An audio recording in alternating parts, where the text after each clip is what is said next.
Hi everyone, I'm Kevin Elson for Catholic Newsbreak. Here's what's going on this week in the news. We begin with news from the Vatican.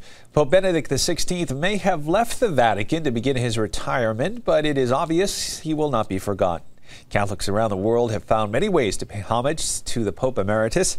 A farmer near Verona, Italy, plowed a 6.5-acre portrait of a giant dove with the word Benedictus XVI in his pasture. Numerous greetings appeared on Twitter with various hashtags like Thanks Pontifex and Pope Goodbye. The city of Rome plastered posters around the city with the Pope's picture and the words, "You will always be with us. Thank you." The Italian post office sold commemorative stamps issued in 2005 celebrating Pope Benedict's election. The Vatican newspaper, L'Osservatore Romano, issued a special 4-page color insert with a timeline of Benedict's 8-year pontificate in its March 1st edition. In a final tribute, the Swiss Guard gave the Pope an honorary salute as he left the Apostolic Palace around 5 p.m. Churches in Rome and Castel Gandolfo rang their bells at 8 p.m., the time the Pope's resignation was to go into effect and begin the Sede Vacante. The choir of the Basilica of the National Shrine in Washington, the Immaculate Conception, offered a musical tribute to the Pope after a Mass of Thanksgiving. And parishes all over the world held special masses, prayer services, and Eucharistic adoration in honor of the Pope. For all services before 8 p.m. Rome time on the 28th, it would be the last time parishioners could use Pope Benedict's name in the Eucharistic prayer. More news now from the Vatican. Earlier this week, for the last time of his pontificate, Pope Benedict XVI held his weekly general audience. Rome Reports was in a packed St. Peter's Square for the final audience of His Holiness. Benedict XVI led his last general audience, which is also his last public event as Pope. He made his way through St. Peter's Square in the Pope-mobile, greeting pilgrims and even hugging a few newborns along the way. With more than 200,000 people in St. Peter's Square, he thanked everyone for their support during these last 8 years, and especially since he announced his resignation. I'm also deeply grateful for the understanding, support and prayers of so many of you, not only here in Rome, but also throughout the world. His speech was interrupted with applause a total of 17 times. The Pope then said that ever since he was elected Pope back in 2005, he's asked God one question. Signore, perché mi chiedi questo? E che cosa mi chiedi? È un peso grande quello che mi pone sulle spalle, ma se tu me lo chiedi, sulla tua parola accetterò le reti, sicuro che tu mi guiderai. Benedict XVI said that even after he resigns, his life will forever belong to the Church. He said that once he became Pope, he agreed to leave his privacy behind. And this, he said, is a promise he plans to follow. He said he will still be active in the Church through prayer.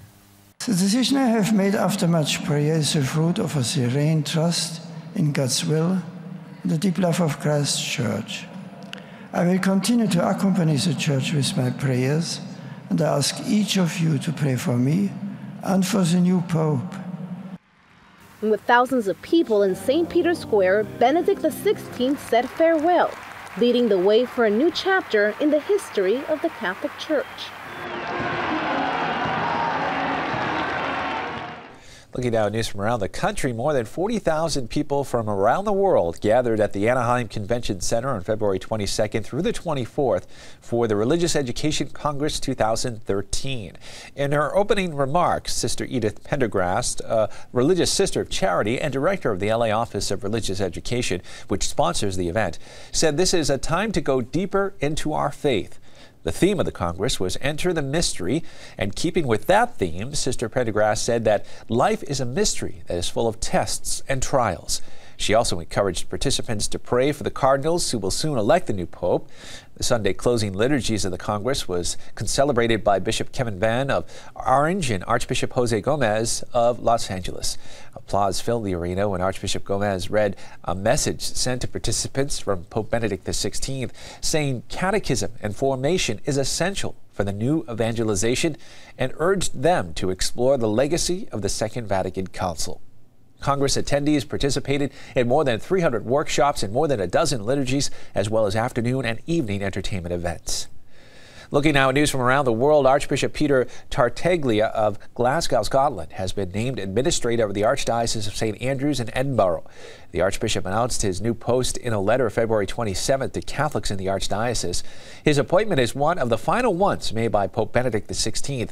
This move comes just days following the resignation of Scottish Cardinal Keith O'Brien.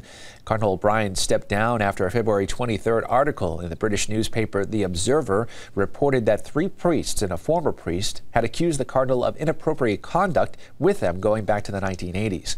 Cardinal O'Brien has denied the allegations. The cardinal said he would not participate in the conclave because he did not want to steal the media attention away from the election of a new pope. And we finish Newsbreak now from the Vatican. We showed you earlier Pope Benedict XVI's last general audience. Well, there were many in the crowd of faithful gathered who were very emotional on this historic day. Catholic News Service spoke with some of them about their feelings on the Pope's resignation. It was a great privilege to be able to attend the last audience of Benedict XVI, but at the same time I would have to say that it was a very strange ceremony, a very strange moment, because one really doesn't know what to feel. I think at one point we feel sad that he's leaving. We are happy for him. We are happy for the years of his ministry as the head of the church. We are angry, I guess, at the same time, because we don't want to see him leave. It's just very confusing, I would say, at least personally for me. There's a lot of emotions. This is a time of reflection on everything that Pope Benedict has given us and a way of sort of finally thanking him before he goes into his retirement. So the emotions are very high, and I think there's an understanding that this is sort of a final lesson he's imparting, both in his words and the action of retiring. Just being able to get up close today and sort of say goodbye with, 100,000 or so of your Catholic friends is a wonderful opportunity. I mean, I think he's an amazing man. He's given us a wonderful example, and he's another Christ for me. Even when he's not Pope anymore, I'll continue to pray for him every day, of course, and for his successor, too.